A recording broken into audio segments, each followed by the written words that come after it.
diving into a book that's, well, it's more than just a book. We're talking about Milan Kundera's masterpiece, a novel that feels less like reading a story and more like getting lost in some kind of philosophical labyrinth. It's built from love, from politics, and really from the very essence of what it means to be human. So let's start with the central paradox at the heart of everything Kundera is asking. What if those commitments in your life, the ones that feel like heavy burdens, what if they're the only things giving your life any real substance?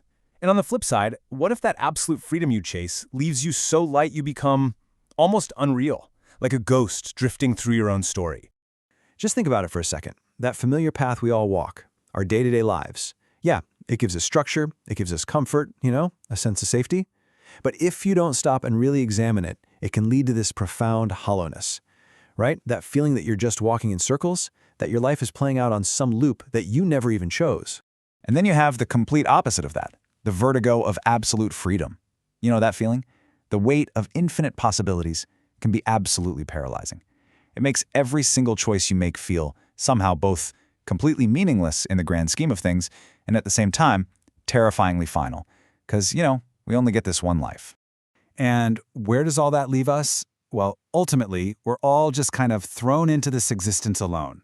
We're forced to construct a self, an identity, out of all these routines, these choices, these crazy contradictions.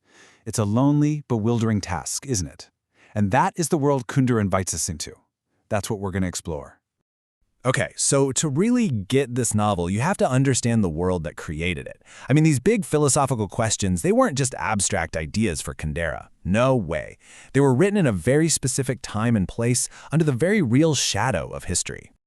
Picture this. It's Prague, 1968. The city is just electric with hope.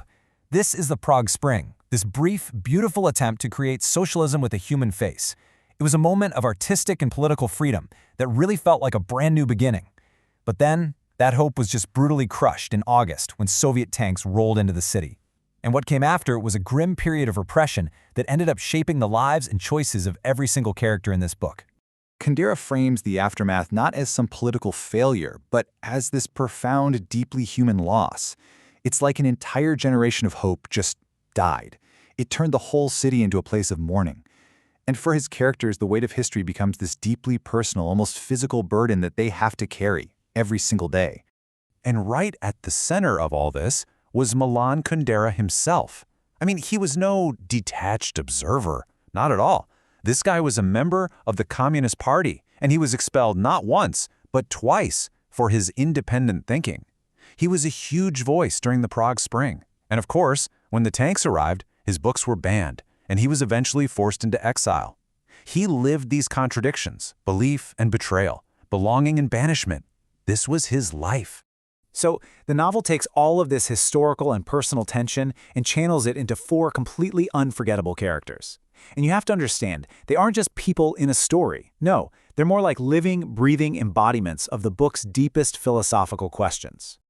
Okay, first things first, we've got to understand the fundamental conflict that drives every character. It's this constant pull between lightness and weight. So what's lightness? It's that desire for freedom, for a life with no burdens, where everything you do is as fleeting and insignificant as a dream. But here's the catch. Kundera warns that this absolute lightness can actually make a person semi-real, almost not there. On the other hand, you've got weight. That's the burden of responsibility, of memory, of meaning. It's what anchors us to the earth and gives our lives substance. But man, it can also be completely unbearable. Now, where does this idea come from? Well, Kundera borrows it from the philosopher Nietzsche and his idea of the eternal return. Just imagine this for a second. You have to live your exact same life with every single choice, every joy, every mistake, over and over again for all of eternity. Whoa. Suddenly, every little thing you do is loaded with this immense, infinite weight. There's no such thing as lightness anymore because every moment is forever. For Kundera, that is the heaviest burden imaginable. But since we only live once, our lives have the opposite problem, right? An unbearable lightness.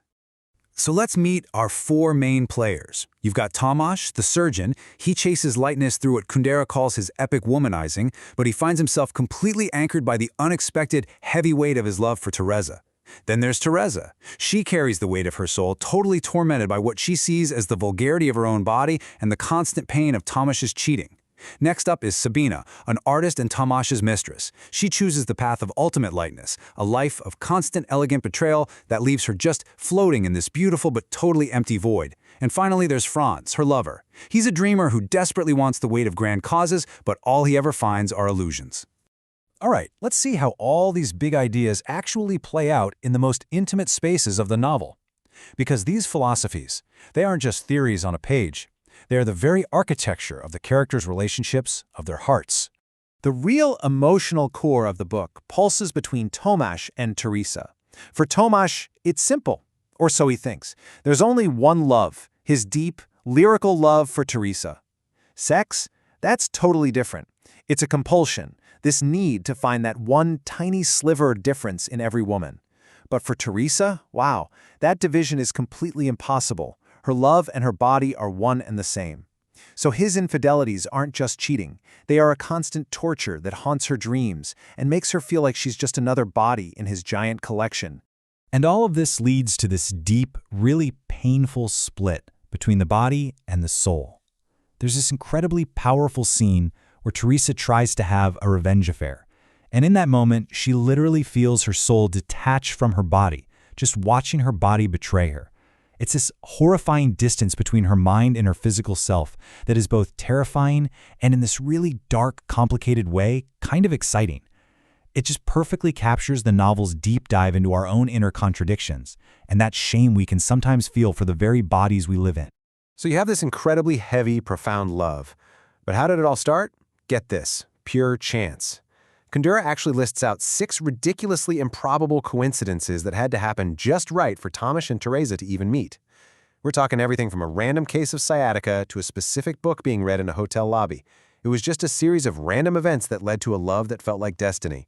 You know, a love built on that German phrase, es muss sein, it must be. So it forces you to ask yourself, right? Is our life some grand design, or is it just a fragile building made of beautiful accidents? Okay, next up, let's look at what I like to call Kundera's Dictionary of Being. See, the novel is just filled with these repeating symbols and motifs that act like a kind of philosophical dictionary, where every entry unlocks another layer of meaning. Take Sabina's bowler hat. It started as a prop in an erotic game with Tomasz, but it becomes this super complex symbol of her past, her freedom, her whole rebellion. Then you have Teresa's camera. That's her way of trying to give weight to the world, to capture the brutal, heavy truth of the invasion.